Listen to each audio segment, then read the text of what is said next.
चर्चा करने के लिए भी प्रयास कर रहा हूं।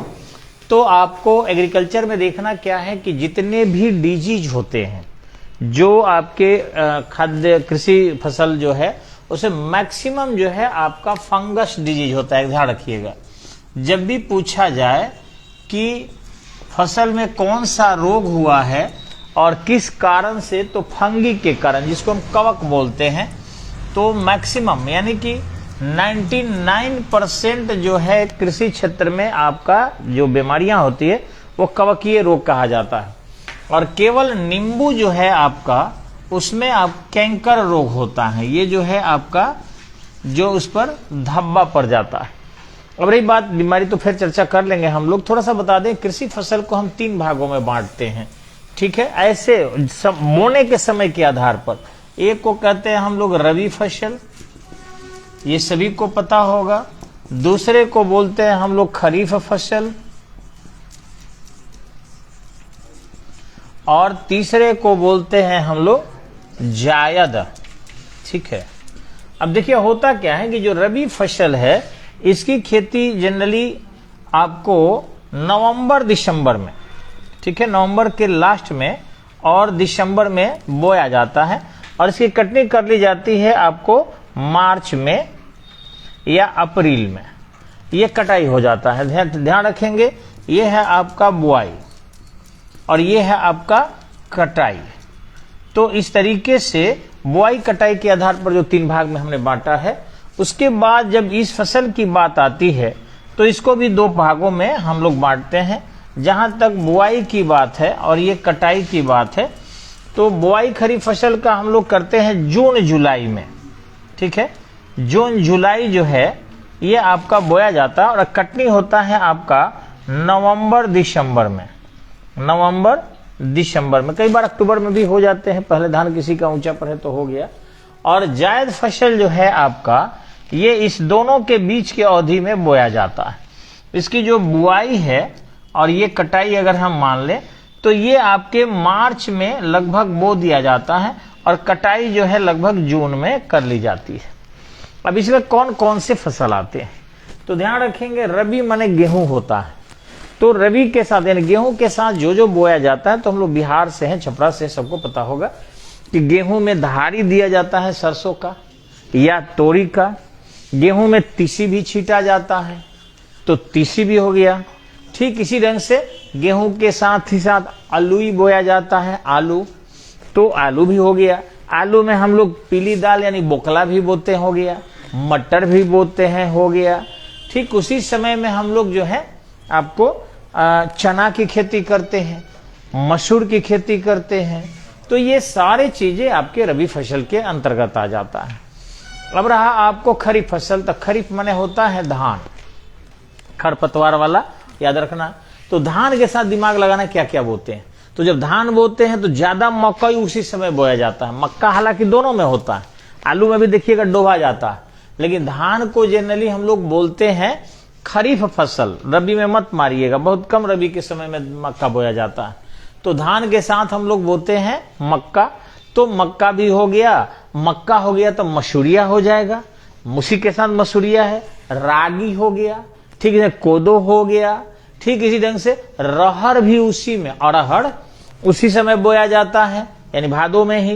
तो इस ढंग से अरहर भी हो गया आपका। उसी समय ढैंचा भी बोया जाता है पानी में, तो ढैंचा हो गया। गन्ना भी बोते हैं हम लोग, तो गन्ना भी हो गया। तो ये सब खरीफ फसल के अंतर्गत है। भले ही गन्ना आपको 10 महीने 8 महीने बाद काटा जाता है, अरहर 8 महीने 10 महीने बाद काटा जाता है, वो अलग बात है, लेकिन सब बोया जाता है धान के साथ ही। तो ये सब खरीफ फसल हो गया।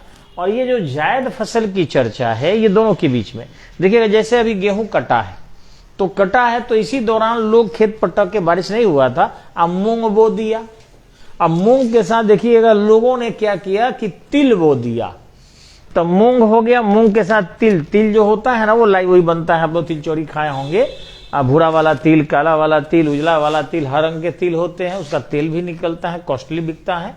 तो मूंग दाल हो गया, तिल हो गया। चीना एक आता है जिसको जो है लाई वही बनता है, माढ़ा वड़ा बनता है, चीना कहते हैं उसको।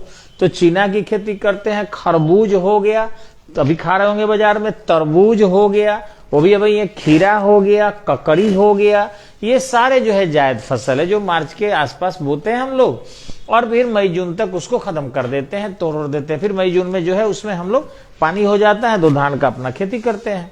तो इस तरीके से समय के आधार पर 3 भागों में बांटते हैं। ये क्वेश्चन लगभग आता है। अब रही बात की इसके उपयोगिता के आधार पर भी बांटा जाता है। उपयोगिता के आधार पर नगदी फसल और खाद्य फसल। अब नगदी फसल में है कि वह फसल जिसको हम बेचें, जिससे पैसा मिले। तो आप कपास बोते हो तो बेचते हो, पैसा मिलता है। गन्ना बोते हो तो बेचते हो, पैसा मिलता है। आलू भी आजकल नगदी में आ रहा है। ऐसे आपको एग्जाम में पूछे तो आलू को मत मारिएगा। मक्का भी बेचा जाता है, लेकिन मक्का भी खाद्य में प्रयोग किया जाता है। तो वो सब नगदी हो गया। और खाद्य में गेहूं, जनरली गेहूं भी बेचा जा रहा है, लेकिन हम लोग उत्पादित करके जनरली भोजन ही कर जाते हैं। मटर भी उत्पादित करके खा जाते हैं। तो ये सब खाद्यान्न फसल हुआ। अब खेती के रूप के आधार पर, इस समय के आधार पर और उसके बाजार मूल्य के आधार पर अब रहा कि हम लोग खेती के प्रकार क्या अपनाते हैं।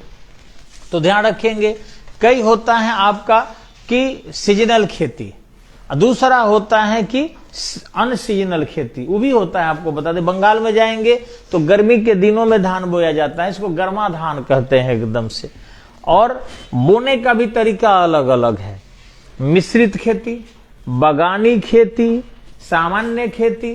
और जब मिश्रित खेती करेंगे तो आपको कई फसल एक साथ बोएंगे। हम लोग भी खेती करते थे, तो आपको आलू बो देंगे और आलू के साथ साथ बगल में एक तरफ मटर, एक तरफ मक्के का धार दे देंगे चारों तरफ से पूरा का पूरा। और जैसे ही आलू निकल गया वो मिट्टी मक्के के जड़ पर पड़ गया, फिर बोखला उखाड़ लेंगे एकदम से। और मक्का जब बड़ा हुआ उसी में हम लोग खरबूजा तरबूजा डोब देंगे, कुछ मूंग भी छीट देंगे। जैसे ही मक्का उखड़ा, काटा गया तो मूंग ऊपर हो गया, खरबूजा उसी में लतर के फर रहा है। तो वो जो है आपका कभी भी उसको चैन नहीं मिला, लेकिन उसमें उर्वरक ज्यादा डालने की आवश्यकता होती है और इस तरीके से उसकी उत्पादकता हम लोग ज्यादा लेते हैं। लेकिन खेती में भी कई रोग होता है। जैसे आलू हुआ, उसमें अगेती अंगमारी होता है। अगर आप बहुत बार पहले बो देते हैं तो आलू जैसे ही छोटा छोटा भी होगा, एक ठंडा का समय आ जाता है नवंबर दिसंबर, और इतना ज्यादा, या जनवरी में इतना ज्यादा ठंडी लगता है कि उसमें जो है फंगस डिजीज फैल जाता है बीमारी, और फिर वो डेथ कर जाता है अगेती। पछेती अंगमारी, बहुत लोग लेट बोता है, जमीन नहीं सूखता है तो जोतते जोतते भाई आलू बोने लायक होगा तब ना बोएगा, और वैसी स्थिति में उनका पछेती अंगमारी का रोग हो जाता है। मूंगफली जो है उसमें टिक्का रोग हो जाता है।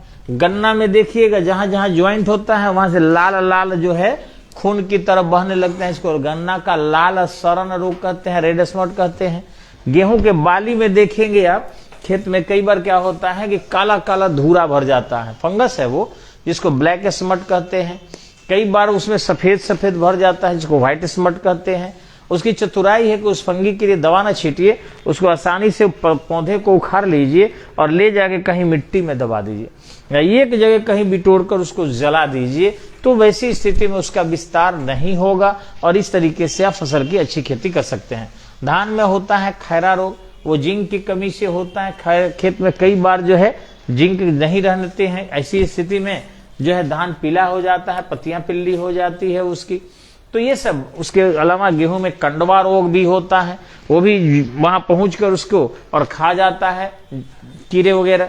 तो कहने का अर्थ है कि ये सब फसल से निजात के लिए हम लोगों को अध्ययन करने की आवश्यकता होती है।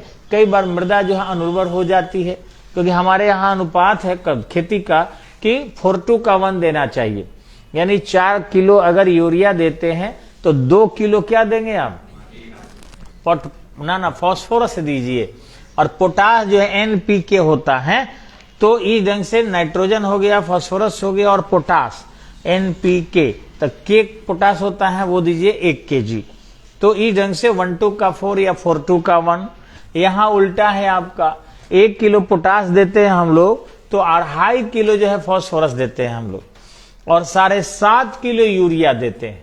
यानी मैक्सिमम यूरिया पर ही खेती होता है। अब यूरिया जो है करता कि प्रकाश संश्लेषण की क्रिया को केवल बढ़ा देगा, लेकिन दाने छोट छोट बनेंगे।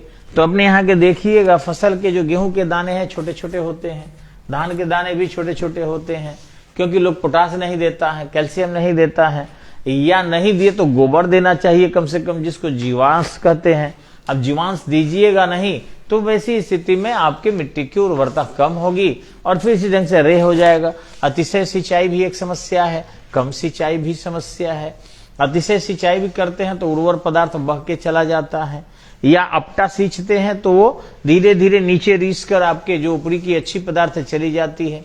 ठीक इसी ढंग से जुताई भी बहुत ज्यादा गहरी करने से उर्वर मिट्टी नीचे चला गया, अनुर्वर मिट्टी ऊपर आ गया नीचे के।